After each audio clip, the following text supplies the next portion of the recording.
My name is Jenny Lynn Malinaw Vanilla.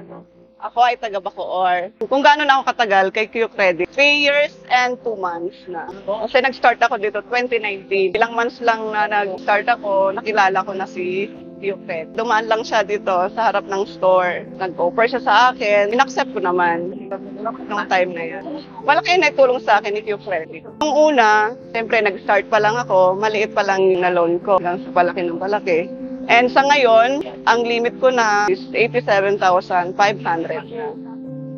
Actually, ang pinakamalaking naging problema ko sa negosyo is yung dumaan na pandemic. Wala akong hawak noon, naubos lahat ng ipon, lahat ng savings naubos. Kita araw-araw nawala kasi nga pandemic, sarado. Tapos nung nakilala ko siya, yun yung time na gustong-gusto ko nang makabangon. Maliit pa lang yung offer ni Q Credit sa akin, in-accept ko, tinanggap ko. Pero ang laki nang naitulong sa akin dahil nakapag-additional ako ng aking mga product, paninda.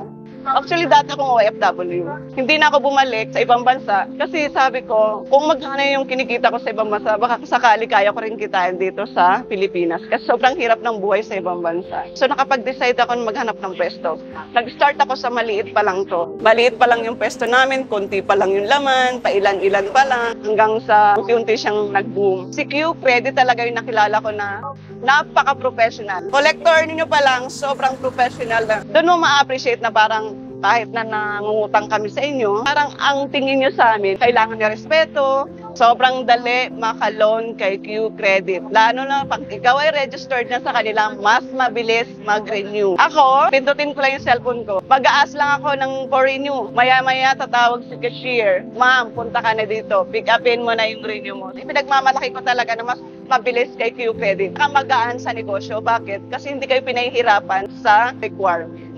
And yun na, ma-advise ko sa lahat ng negosyante naghahanap ng additional capital, hanapin nyo lang si Q Credit. Sobrang bilis ng proseso, ilang requirements. Pag ikaw na-register, kasi iba yung proseso nyo through SIM card. Kaya safe na safe, kasi ako lang din na nakakala ng aking account. Maraming salamat, Q Credit.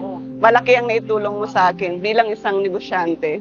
And I hope na sana mas marami pa kayong matulungan na ibang negosyante. Q Credit, a lending company with a heart.